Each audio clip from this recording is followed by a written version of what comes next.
Good morning, everybody. And for those who may not know me, my name is Yvonne Malooly, and I'm the Assistant Chief Executive with the Authority. And I have responsibility for the Chemicals and Prevention Division within the Authority. I'm delighted to welcome you here this morning to join our webinar on our recently published technical guidance for land use planning at or near COMAH establishments.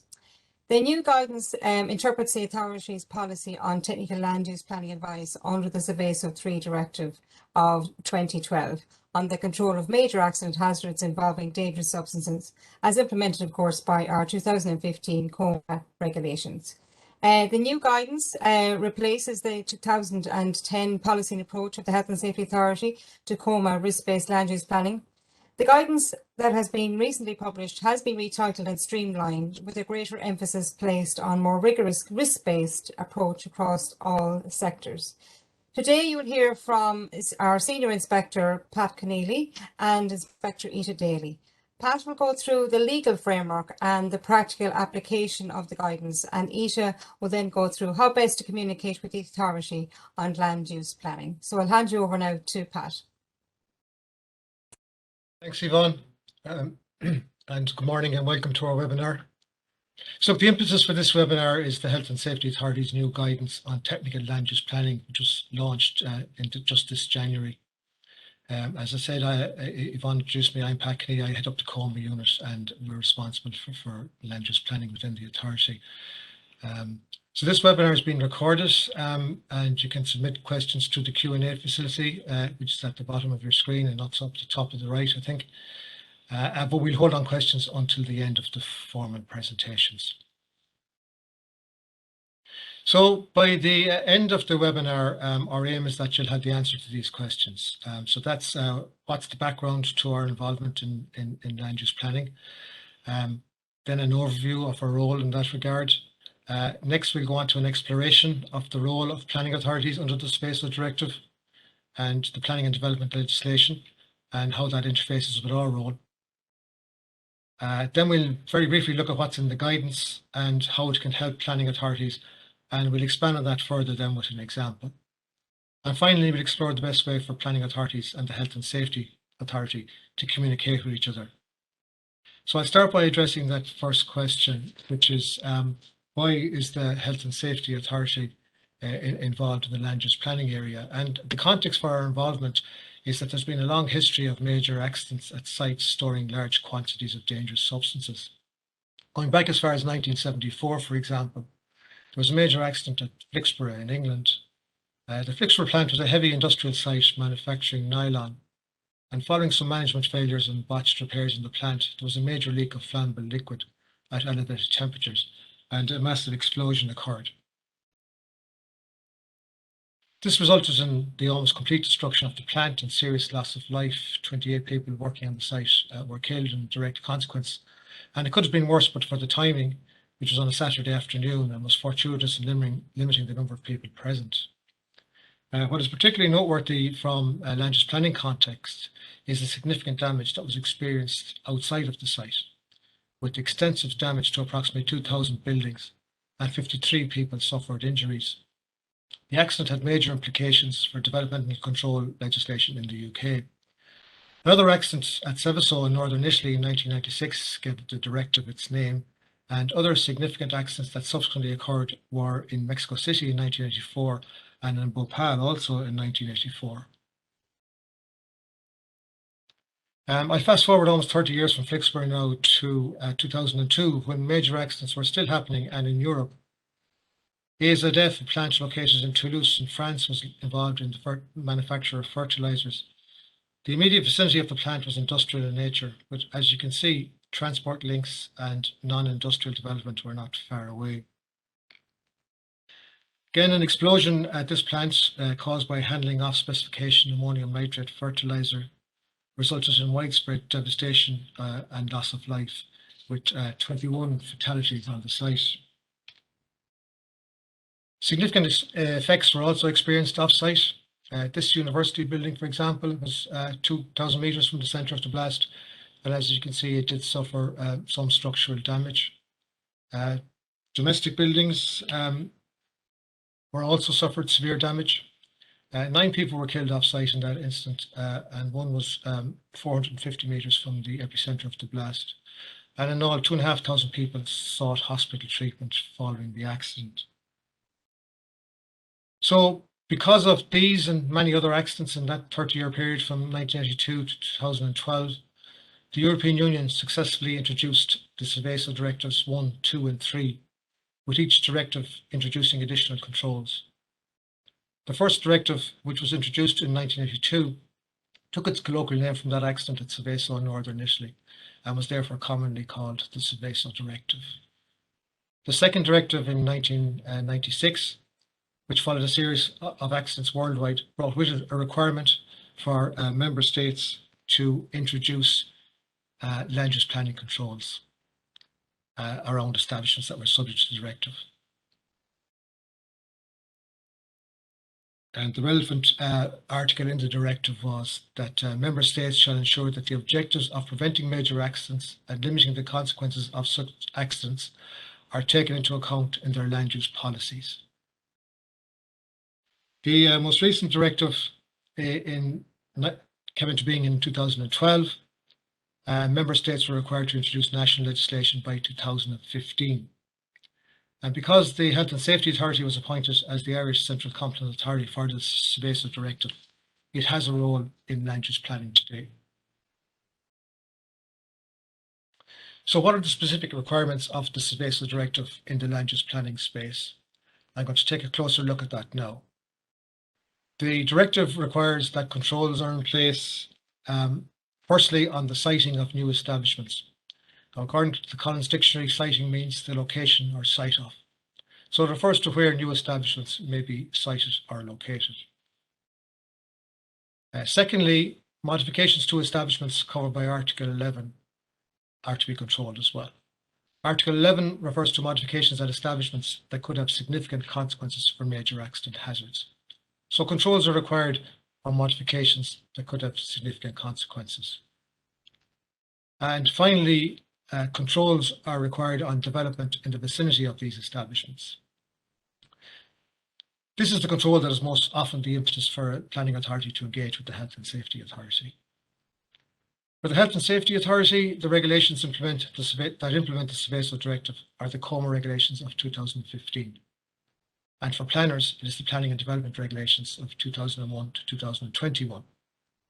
So next, I'll take a look at the COMAH regulations.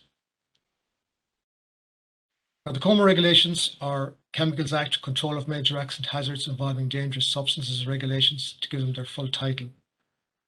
Implement the Seveso Directive insofar as the Health and Safety Authority's role is concerned. Those objectives for land use planning controls on the qualifying establishments that I referred to in the previous slide are included in Regulation 24 of these regulations. The Central Competent Authority, that's us, are to provide technical advice to a planning authority when we are formally requested. And we are to provide such technical advice to assist the planning authority with achieving specific planning objectives. So we're required to give advice to assist the planning authority to achieve these objectives.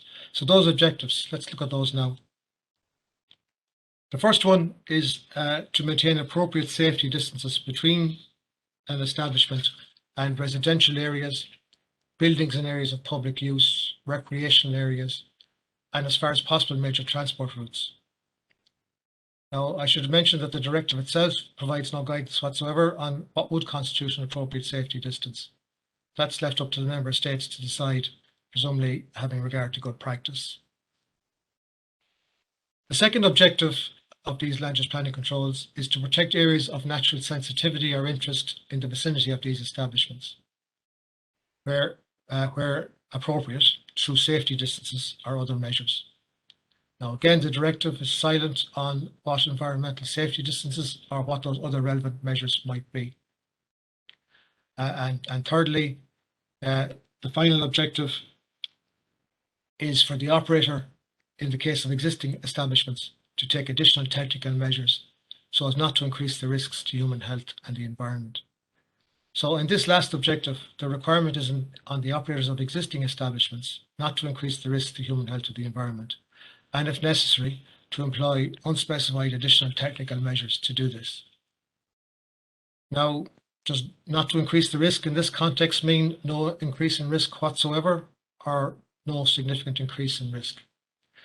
And again, the directive or other regulations do not directly assist us in interpreting what this provision means. And I think I should point out at this stage and ask you to note that this clearly refers to existing establishments, and existing establishment is very clearly defined in the regulations, and it's an establishment that's already subject to the COMAH regulations. And mostly this third objective is achieved through the aegis of the Health and Safety Authority. But the Planning Authority could be involved if the off-site risk increase is considered to be significant. And also in this context, it's worth emphasising an important phrase in the COMAH regulations in relation to controls on development, which is more expansive than in the directive. It refers to controls on the siting and development of new establishments, rather than just the siting of new establishments as stated in the directive. Now, also in this context, it's worth emphasising another important related division, which is for new establishment. New establishment is not just a newly constructed establishment. It includes previously operating entities that are to become subject to the directive and regulations for the first time due to modifications to their installations or activities that results in a change in their inventory of dangerous substances. So it's important to note that planning controls are required in this context and not just for the construction of new plants. And just for the avoidance of doubt, the Planning and Development Act of 2000 states that new establishment has the meaning that it has in the major accident directives. So I'd like to turn now to the Planning and Development Regulations and to look at those and what the requirements are in the context of the COMAH establishments. And development is defined in Section 3 of the Planning and Development Act. And it says, except where the context otherwise requires, it's the carrying out of any works on, in, over, or under land, or making of any material change in the use of any structures or other land. And material change is not defined in the Act. Now, helpfully, Article 151 of the Planning and Development Regulations, in relation to Section 5 of the Planning and Development Act, advises the Planning Authority on what to do when it's unclear what constitutes development in this context. And that says that where a planning authority receives a request for a declaration under Section 5 of the Act relating to the provision of or modifications to an establishment, and in the opinion of the authority, the development could have significant repercussions on major accident hazards, the authority shall send notice to the Health and Safety Authority. So COMAH-related development can be exempted, which is a decision to be made by the planning authority, but the Health and Safety Authority must be consulted for technical advice. Additionally, outline planning permission cannot be granted for COMAH establishments because Article 134 places a restriction on outline permissions. And it states in there, an outline application may not be made in respect of the provision or modifications to an establishment.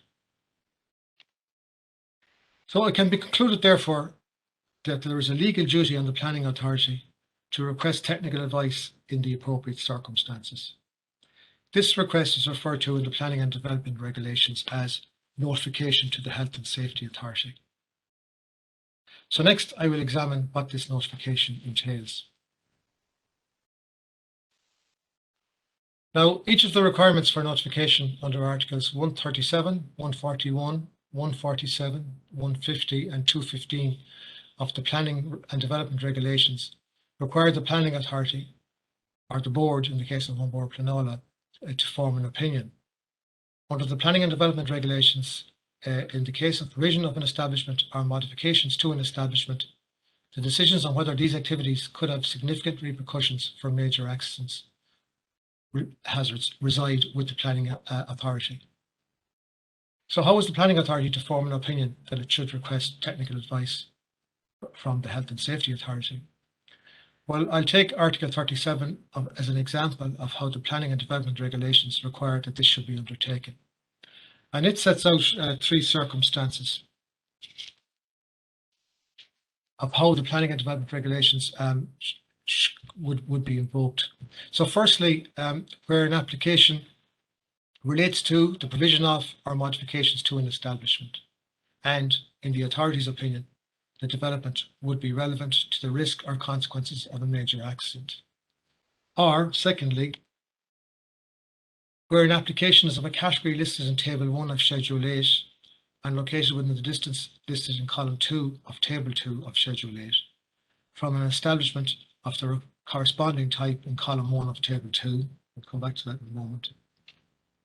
Or, more simply, if it's located within such a distance from a particular establishment as has been specified by the Health and Safety Authority in technical advice provided under Article 27 of the Major Accident Regulations, and the HSA has not already provided generic advice. Now, I should note here in passing that the Planning and Development Regulations have not been updated to reflect the COMAH regulations in 2015, and that reference to Article 27 should in fact be to Regulation 24, which is the appropriate one in the COMAH regulations. And the final reason for a notification to the Health and Safety Authority is for a development in the vicinity of an establishment and relevant to the risk or consequences of a major accident. So you can see there that these faithfully reproduce the requirements of the Seveso Directive for putting controls in place in relation to Seveso establishments. Now you can see on the left here is Table 8 of Table 1 of Schedule 8, which is referred to in that section, and it lists the categories of developments that should be referred. But it does qualify in the table, which is Table 2 on the right there, that those developments must be within the distances specified in Table 2.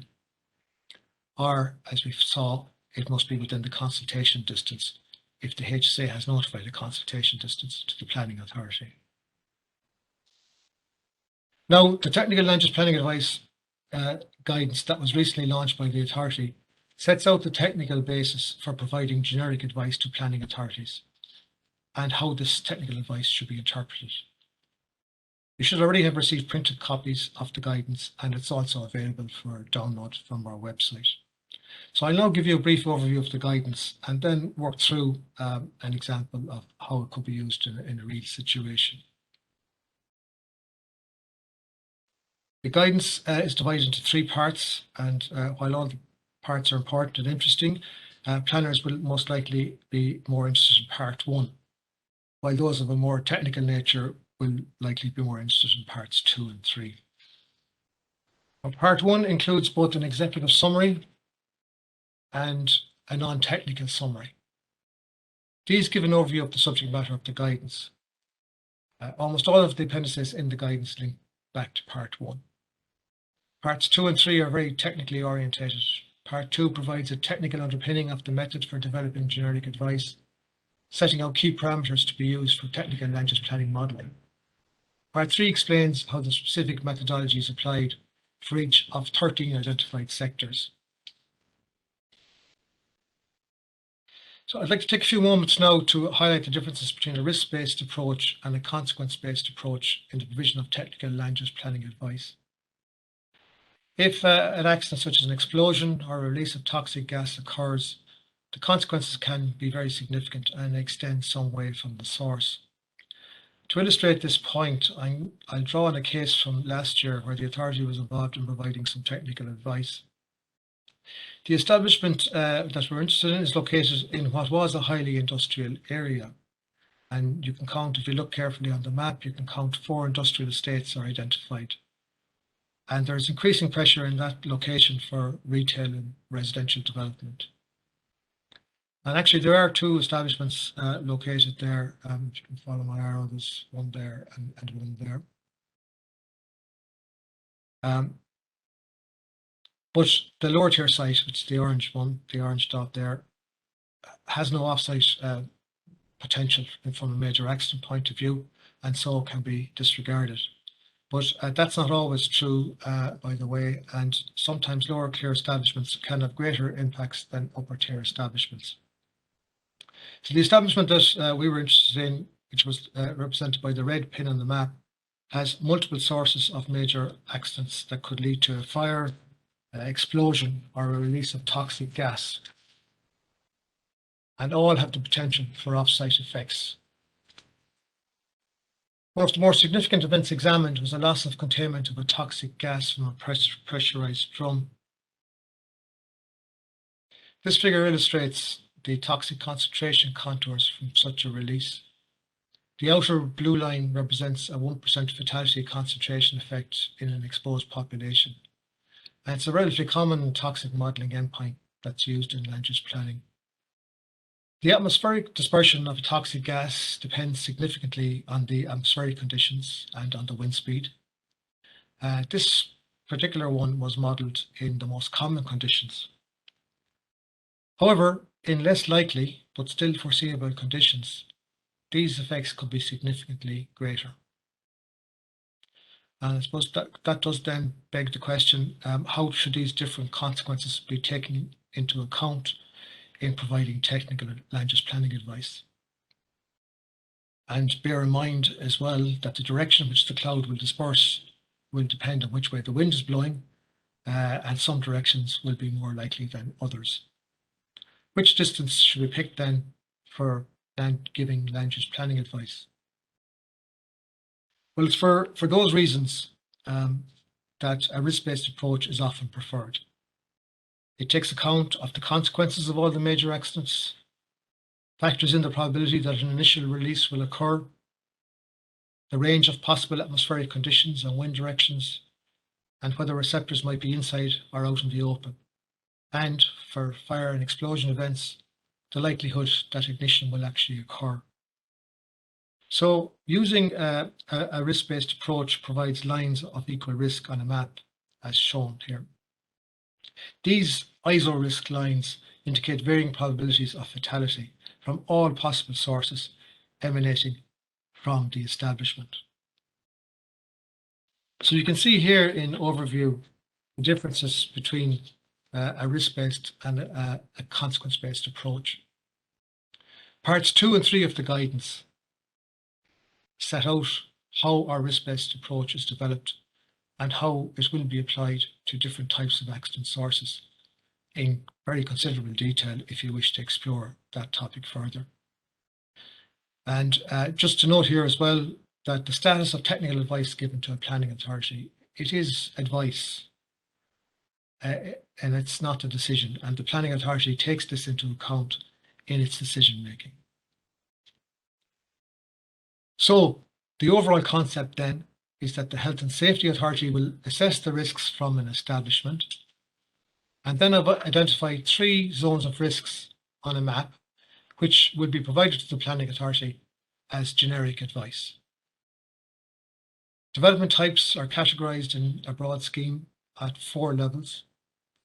The categorization of development types has been taken from the long established UK PADI model, which stands for Planning Advice for Developments Near Hazardous Installations. So what you're looking at here, it's a hypothetical establishment which the authority would have carried out an assessment on as described in parts 2 and 3 of the guidance, and then identified 3 risk zones around the establishment. So the inner contour, which is the red line, represents a risk of fatality of 1 in 100,000 per year, or 1 by 10 to the minus 5 per year. And the area inside the line is called the inner zone, and sometimes also called zone 1. The middle contour, which is the orange line, represents a risk of fatality of 1 in a million per year, or 1 by 10 to the minus 6 per year. And the area inside that line is known as the middle zone and sometimes also referred to as zone 2. The outer contour line, the outer contour line, which is in green, represents a risk of fatality of 1 in 10 million per year, or 1 by 10 to the minus 7. And this area inside that line is called the outer zone, sometimes called zone 3. So in providing generic advice, this information is formally communicated to the planning authority and is supplied in a format suitable for geographic information systems. And then using tables in appendices 1 and 2 of the guidance, it will be possible to use this information to identify developments that will be suitable in each zone. So I'll now develop an example that will illustrate this in practice. So suppose 2 years after receiving the TLUP generic advice from the previous slide from the Health and Safety Authority, the Planning Authority receives a request for permission for development. And the development is to consist of a community of 8 independent units for older people. And it's set in an area of 0.28 hectares. And I've included there a sketch of the general layout. Now, looking at the generic advice that was previously supplied, the Planning Authority notes the location of the proposed development and sees that it's within the middle zone. And based on the development risk table matrix, which is up on the top right here in that screen you're looking at, you can see that level 1 and level 2 developments are appropriate in the middle zone and are therefore likely to be suitable.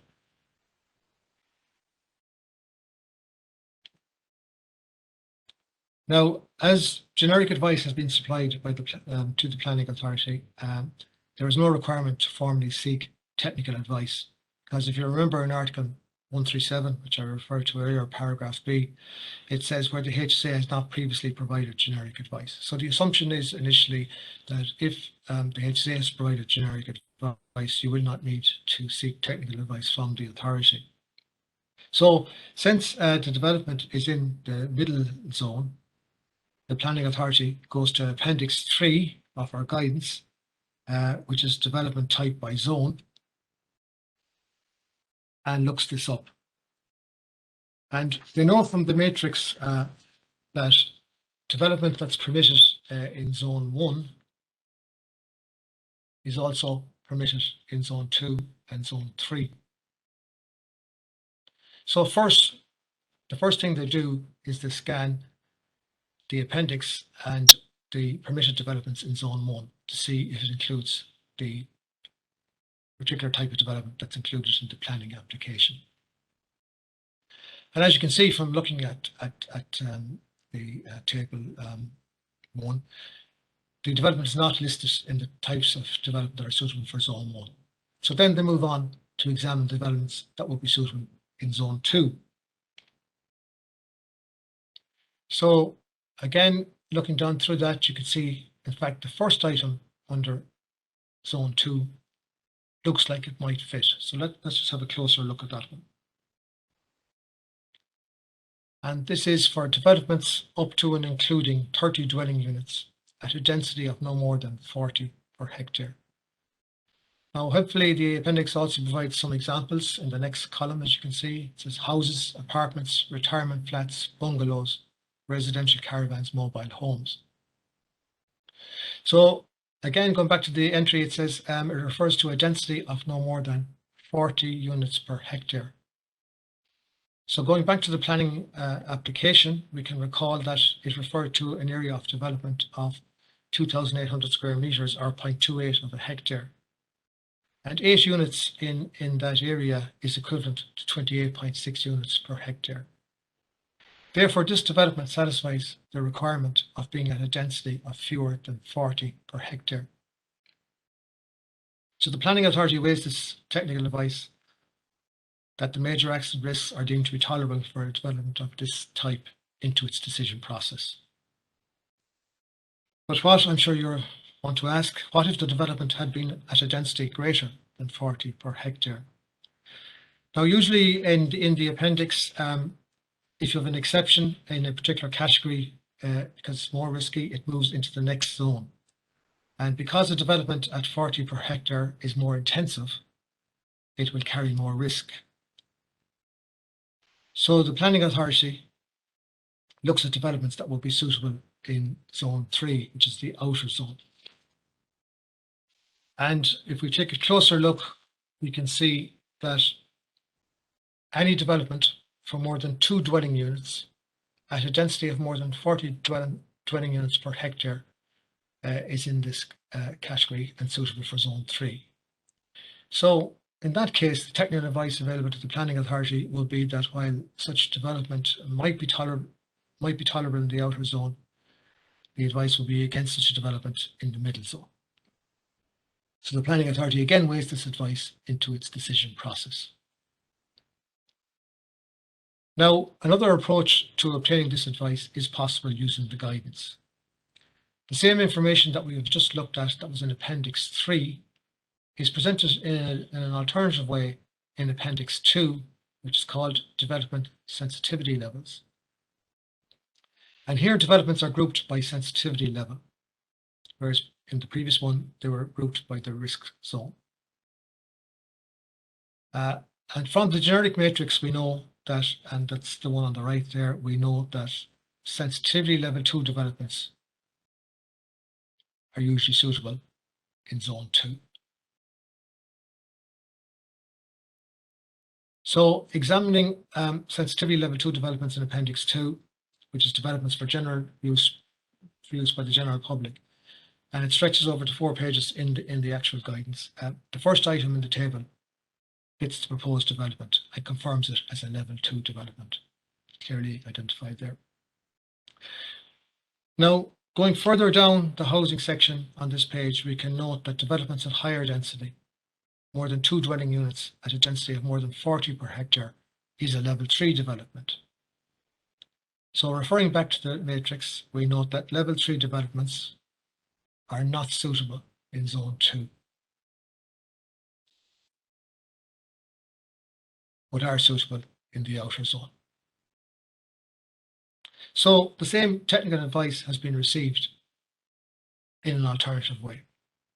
So you can see that with the provision of these generic land use planning zones, the planning authority can, by using these appendices, get technical advice for individual developments without referring to the planning to Health and Safety Authority. Now, for very large developments, especially of a sensitive nature, which is listed here in Appendix 2 as well, at the end of Appendix 2, are generally for developments in an area with a significant population that is already subject to some risk, an additional societal risk evaluation may be necessary.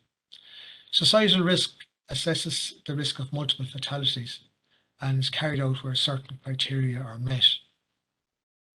Now, to some degree, developmental levels take account of societal risk, in that advice for larger or more sensitive developments are generally that are advised against in the inner and the middle zones and are only considered in the outer zones.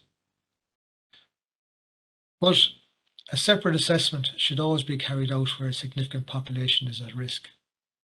Putting more people into a risk zone will mean more fatalities could result if an accident should occur. And such an action, putting more people in the risk zone, would constitute an increase in societal risk. Now, Section 1.7 of the guidance document deals with this topic at some length. The authority uses internationally accepted criteria in deriving societal risk tolerability criteria.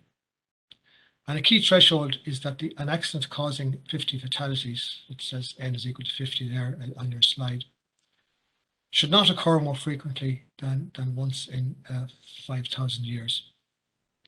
And while this may be an internationally accepted threshold, that's not to say that it would be necessarily tolerated in a local context in a planning situation. And I've just a couple more caveats then before I'm going to end this section. And that is that when dealing with risk, we can't forget that improbable or low frequency events do happen. So just because something is low risk doesn't mean it won't happen. And finally, while we provide risk-based technical advice, it's very important that this is taken into account in the round as part of a robust planning assessment, because at the end of the day, it will be a planning decision. So that ends this current section. So I will now hand over to my colleague, Rita Daly, who will take you through on communications with the authority. Thank you, Rita. Great, thank you, Pat.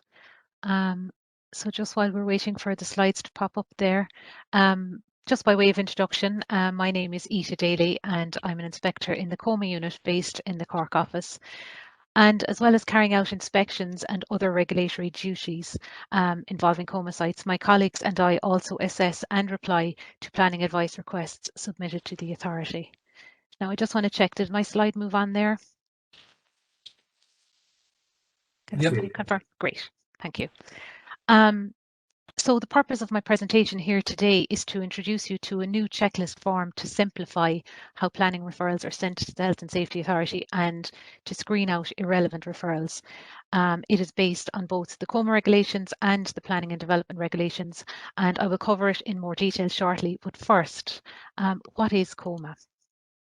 So Pat referred to some industrial accidents in his presentation. He did refer to one which occurred in 1976 in a chemical plant which manufactured pesticides and herbicides near a town called Seveso in Italy.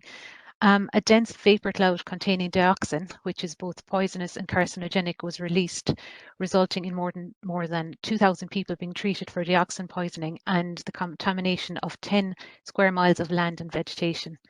So this catastrophic event prompted the adoption of legislation on the prevention and control of such accidents in Europe, and hence came the so-called Seveso I directive.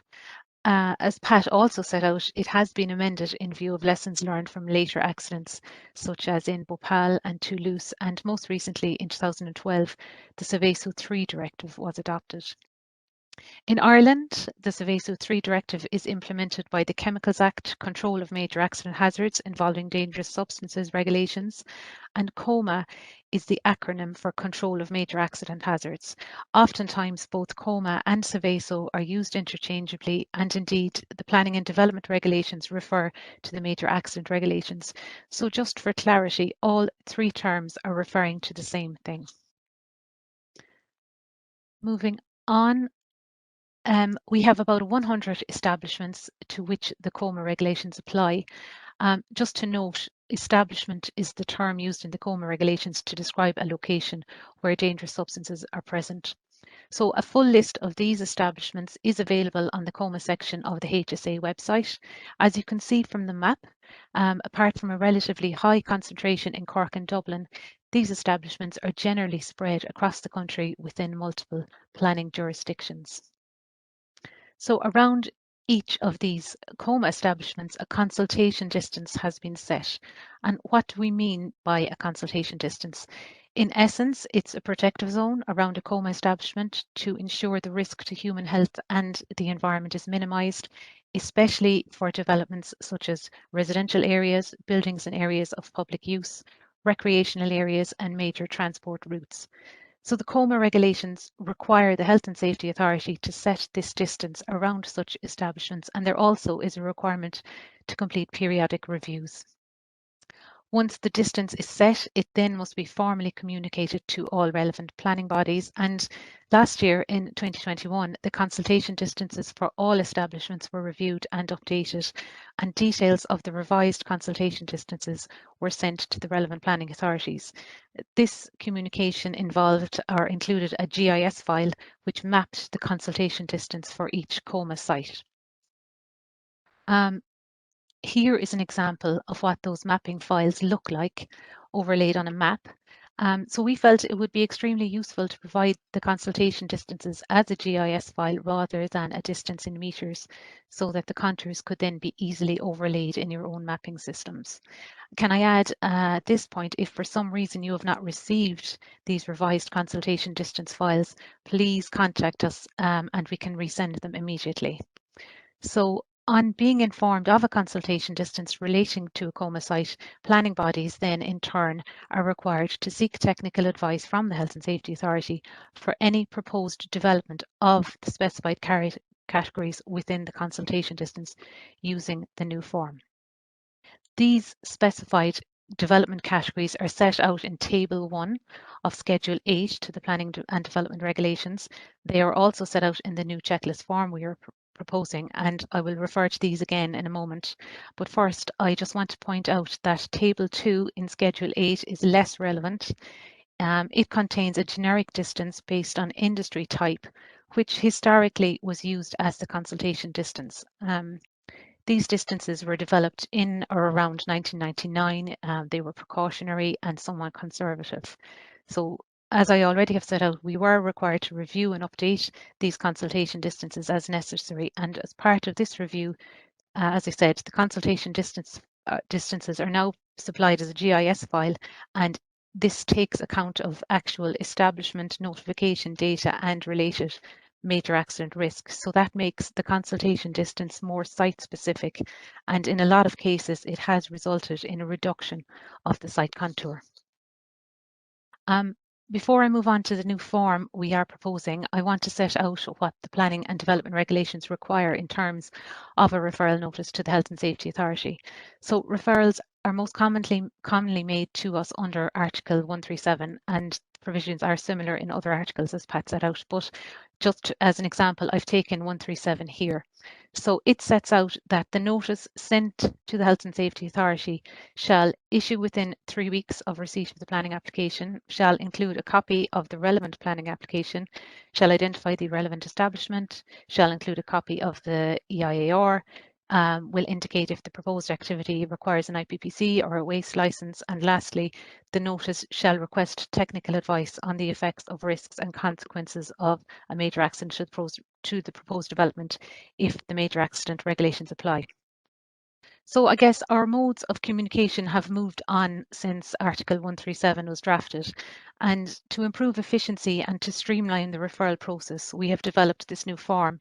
Of course, if you wish to provide us with a referral, including all the requirements set out in Article 137, and it is a valid request, we will accept that. But really, our preference here would be to receive your referrals electronically using the form. So I can't do a live demonstration of the form here on the webinar, unfortunately, so I have split it into 4 separate screenshots. So here we have the first section. It's pretty intuitive. The first task is to select the relevant planning authority from the drop-down menu, and there are a series of tick boxes for the referral type.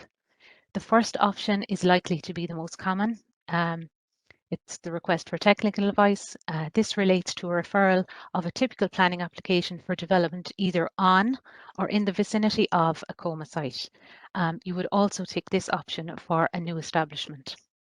In terms of strategic housing, we are aware that the Large-Scale Residential Development Act restores the planning process for these type of applications to the local planning authority. So for any large-scale residential developments in the vicinity of a COMAH site, or perhaps any residual strategic housing applications, you can select that large-scale residential development box. The other options here should capture all other types of referrals, including Section 5, Declaration of Exemption, Strategic Infrastructure and Planning Appeals.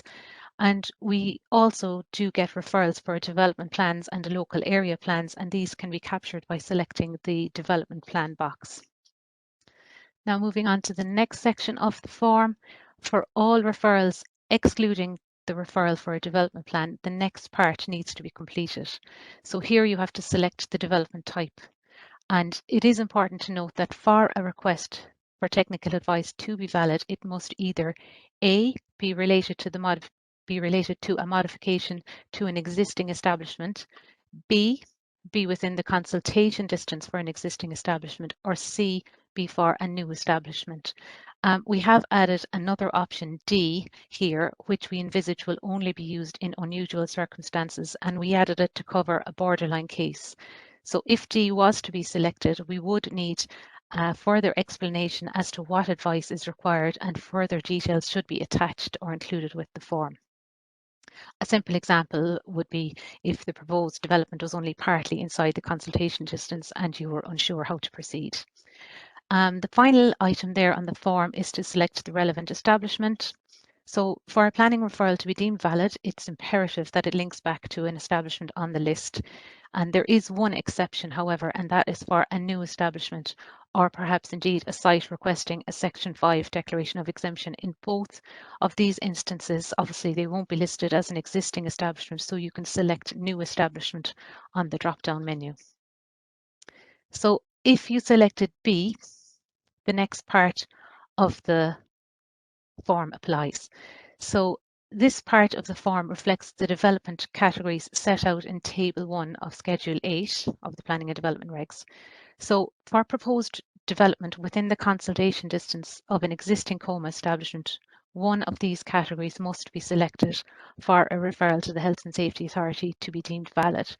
We get numerous referrals every year for minor changes to domestic dwellings, such as attic conversion, new window and garage, small extensions, and so on. So these are not valid referrals as they do not correspond with the development category set out in this table. I suppose what we're really interested in here is an increase in the number of persons. And so to capture this, we have slightly modified point number 10 on this list. So instead of modifications which would increase in size or capacity of 20% or more, it now covers modifications which would increase the number of persons by 10 or more. We feel this is more relevant as it is risk to people we are interested in rather than an increase in the footprint of a premises without an associated increase in persons. And it also should reduce the number of inessential referrals. Now moving to the last part of the form, there are 4 boxes here. The first relates to generic advice, and it requires the referring planning body to set out why the generic advice may be insufficient. So generic advice has currently been developed for up to 10% of COMAH sites, and this advice is in the form of 3 zones of risk, plotted as contours, as Pat has already described. The intention is that we will prepare comprehensive generic advice for all COMAH sites, and we hope to start rolling these out later this year. So once generic advice has been developed for a COMAH site, this should provide the planning authority with sufficient information to determine the form of advice, thereby removing or certainly reducing the number of planning referrals required. And Pat has stepped you through how the generic advice should be interpreted. It is important to note that whilst the generic advice may indicate that a particular development may be permitted within one of these 3 risk zones, that's not to say that there couldn't be consequences such as glass breakage from an explosion over pressure, for example. So it is envisioned that such consequences will be set out in the generic advices where relevant for each establishment. The next 3 boxes require the planning file number, a link to the location of the relevant planning application documents, and lastly, the date by which the decision is due. All 3 boxes provide valuable information to the inspector processing the planning referral, so it's critical that all 3 are completed. In relation to the last point on the date by which the decision is due, it is important to bear in mind that the Health and Safety Authority have 4 weeks from receipt of the referral within which to respond as set out in the COMAH regulations. And once you have completed the form, you can email it to landusplanning@hsa.ie and we will respond within the 4-week timeframe. I just want to cover development plans here, as in the past we've found that often there may be no mention of COMAH sites or planning policy around major accident sites. So what we would expect to see contained would be an indication of planning policy in relation to COMAH sites notified under the regulations. And this policy should reflect the intentions of Article 13 of the Seveso Directive. Secondly, the consultation distances and the generic advice where applicable supplied by the authority, and the distances should be indicated on the various maps included in the plan. Consideration of societal risk, particularly for areas in the vicinity of a COMAH establishment where there already is a significant population working or residing within the risk zone, and a policy around future development of such areas where there could be further increases in population density should be included. A policy on the siting of new COMAH establishments, again taking account of Article 13, along with the published policy of the HSA in relation to new developments, including developments in the vicinity of such establishments. And then lastly, we would look for mention of the notified establishments within the development plan area. Just as an aside, where there may be a lot of developmental pressure in an area that is currently within the risk zones from a COMAH establishment, perhaps the long-term plan should be to move these establishments to a more desirable location. The Seveso Directive is forward-facing, and if opportunities arise to relocate such establishments, this should be considered and included in the development plan. We've covered a fair bit here, so I just want to summarise your role in terms of COMAH. So all planning applications meeting the development category requirements 1 to 10 should be referred to the Health and Safety Authority if they are located within the consultation distance of a COMAH establishment. In addition to this, all other applications relating to new COMAH establishments or to development on an existing COMAH establishment should also be sent, and this can be done by completing the new form and sending it electronically to the Land Use Planning at HSA email address. Just to note here as well, the Health and Safety Authority is not a prescribed body under Article 28 of the Planning and Development Regulations, so notice of such applications should not be sent. Lastly, and most importantly, as Pat pointed out already, you are the decision makers in terms of development in or around a COMAH establishment, and whilst we may provide you with technical advice indicating what the risks may be, the final decision ultimately lies with yourselves, the planning bodies. Just on the future here, and this is my last slide, we are absolutely open to meeting up with planning authorities to discuss the best ways to exchange information and to ensure this works for everybody. We're happy to discuss setting up an MOU or an agreement to set out the role of each authority. We have had contact from the local government management agency and understand that your own internal systems and how you accept and process planning applications is currently changing. We have provided an email point of contact as requested by the project team, and we are absolutely open to electronic referral. In fact, it is our preference along with electronic response. Our own internal systems and external interfaces are also evolving, and we have just commenced a major IT project, and it is planned to develop a HSA portal. So in the future, it may be possible to link these portals to make for an even more efficient referrals and responses. And finally, the new request form for technical advice is available on the land use planning page on the HSA website at the link there on the slide. So now, thank you for listening. We'll take some time to answer any questions if we have any. Now, I know Hugh has been moderating the questions as they come in. So Hugh, I will hand over to you to see if we have any questions. Thanks.